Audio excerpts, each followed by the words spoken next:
కన్న తల్లిని కడతీర్చాడు ఆ యువకుడు. దీనికి సంబంధించి ఇటు విశాఖలోని మా ప్రతినిధి నాయుడు మరిన్ని వివరాలు అందిస్తారు. ఆ డీటెయిల్స్ చూద్దాం. విశాఖలో దారుణం చోటు చేసుకుంది. మల్కాపురానికి చెందిన నేవీ ఉద్యోగి కొడుకు అయితే తన తల్లిని హతమార్చాడు. ఎందుకంటే ఆన్లైన్ గేమ్స్ ఆడుతుండగా పూర్తిగా తల్లి మరణించింది. ఈ నేపథ్యంలో గత కొంతకాలంగా ఆన్లైన్ గేమ్స్కి అయితే ఎడిక్ట్ అయిపోయిన పరిస్థితి. ఈ నేపథ్యంలో నిన్న అర్ధరాత్రి అయితే ఈ హత్య జరిగినప్పటికీ పోలీసులు నిర్ధారించారు. ప్రస్తుతం అంతా మల్కాపురం సీఏ విద్యాసాగర్ నాయుడు. సార్ చెప్పండి, ఈ ఘటన ఏ విధంగా జరిగింది? ఇది మల్కాపురం కోస్ట్ గార్డ్ క్వార్టర్స్ అండి. కోస్ట్ గార్డ్ క్వార్టర్స్లో కమాండెంట్ బల్బీర్ సింగ్ గారి వైఫ్ అండి. ఈవిడ చనిపోయిన పేరు అల్కా సింగ్ అండి.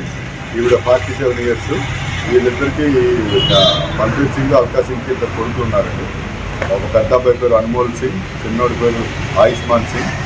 అయితే వీళ్ళిద్దరులో పెద్ద అబ్బాయి ఆన్లైన్ గేమ్స్కి అలవాటు పెట్టలేదు. తల్లిదండ్రులు మందరించి అతని దగ్గర ల్యాప్టాప్, సెల్ ఫోన్ తీసుకున్నారు. దీనిపై అతను ఆగ్రహం చెంది తల్లితో గొడవ పడ్డాడు.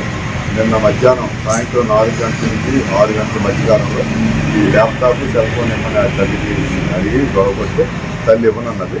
ఆ సందర్భంలో తల్లిని హత్య చేసినట్టు ప్రాథమికంగా నిర్ధారణ అయిందండి. ఇంకా కేసు ఇన్వెస్టిగేషన్లో ఉందండి. పూర్తి సమాచారం రావాల్సి ఉందండి. అంటే పూర్తిగా ఆన్లైన్ గేమ్స్ అవి ఆడుతున్నాం. సుమారు 2020 కోవిడ్ టైం నుంచి ఆన్లైన్ గేమ్స్కి అలవాటు పడిపోయాడని మనకి సమాచారం ఉంది. కుటుంబ సభ్యులు ఏం చెప్తున్నారు, తండ్రి కానీ వాళ్ళ బ్రదర్ కానీ? అదే ఆన్లైన్ గేమ్స్కి అలవాటు అయిపోవడం వల్ల, వద్దని చెప్పడం వల్ల ఇతను న్యాచురల్గా షార్ట్ టెంపర్ మనిషి, తొందరగా కోపం ఎక్కువ, యాంగర్ మేనేజ్మెంట్ లేదు. దానివల్ల ఇతను ఎవరైనా ఏమైనా అడిగినా వెంటనే రియాక్ట్ అయిపోయి కొడుతుంటాడు. ఆ విధంగా తల్లిని కూడా కొట్టి పదునైన ఆయుధంతో పొడిచి చంపినట్టుగా మనకి తెలుస్తుంది. ఈ వయసు సుమారు ఎంత ఉంది? 20 సంవత్సరాలు అండి. ఇతను బీటెక్ చదువుతున్నాడు హైదరాబాదు నల్ల మల్లారెడ్డి కాలేజ్లో. బట్ ఇక్కడే ఇంట్లోనే ఉంటున్నాడు, ఆన్లైన్లో చదువుతున్నాడు.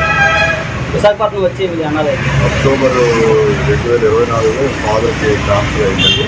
అప్పటి నుంచి వైజాగ్లో ఉంటున్నారు.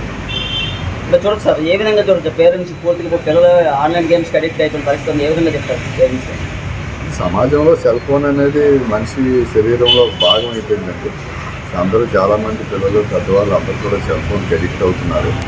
దీనివల్ల రకరకాల పరిణామాలు జరుగుతున్నాయి. అందులో ఇది అవుతుంది. ఈ అబ్బాయిని ఇప్పుడు అరెస్ట్ చేసేది ఏ సెక్షన్? ఇంకా అరెస్ట్ ఏం చేయలేదండి. ఇది కేసు ఇన్వెస్టిగేషన్లో ఉంటుంది. ప్రాథమిక దర్యాప్తు జరిగిందండి. ఒక పక్క వాళ్ళు ఏం చేయాలి సార్? వాళ్ళు ఏమనడానికి ఏం లేదండి. వాళ్ళు ఇన్ఫర్మేషన్స్ ఇస్తారంతే.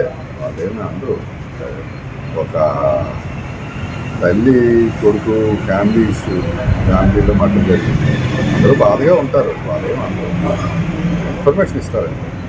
ఇదైతే పూర్తిగా ఈ కేసు ఇంకా దర్యాప్తు జరుగుతుంది. ఇప్పటికైనా పేరెంట్స్కి అయితే ఒక ఆందోళనకరమైన వాతావరణం ఉన్నారు. ఎందుకంటే పిల్లలు పూర్తిగా ఆన్లైన్ గేమ్స్కి అడిక్ట్ అయిపోయిన పరిస్థితి. నేను టెక్నాలజీ పెరుగుతుంది కానీ పూర్తిగా పిల్లలు అయితే మార్పు రావడం లేదని ప్రధానంగా చెప్తున్న పరిస్థితి. మన విశాఖలో కూడా ఇదే తరహా ఘటన జరిగింది. ఆ ఘటన మరో ఘటన ఈరోజు జరగడంతో పూర్తిగా విశాఖలో అయితే విషాదం చోటు చేసుకుందని చెప్పవచ్చు. ఇది ఇక్కడ పరిస్థితి. నాయుడు బిగ్ విశాఖ చూస్తున్నాం. విశాఖలో దారుణ ఘటన చోటు చేసుకుంది. ఆన్లైన్ గేమ్స్ పిచ్చిలో పడి విశాఖలో తల్లినే చంపాడు ఒక కొడుకు. ప్రస్తుతం ఈ ఘటన ఒక తీవ్ర విషాదాన్ని నింపిందని చెప్పుకోవాలి.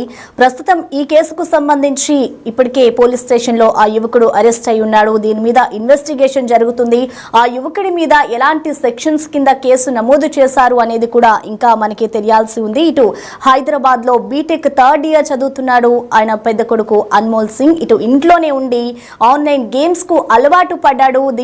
దీనికి సంబంధించి ఎన్నిసార్లు తల్లి మందలించినా చెప్పినా వినకపోవడంతో తన దగ్గర ఉన్న ల్యాప్టాప్ అలాగే ఫోన్ తల్లి లాక్కున్న వెంటనే ఒక్కసారిగా ఆయన ఆగ్రహంతో ఊగిపోయాడు. ఊగిపోయిన వెంటనే కూడా ఆయన ఇంట్లో ఉన్న కత్తితో తల్లి గొంతులో పొడిచాడు. వెంటనే స్పాట్ లోనే ఆ తల్లి కూడా మరణించింది.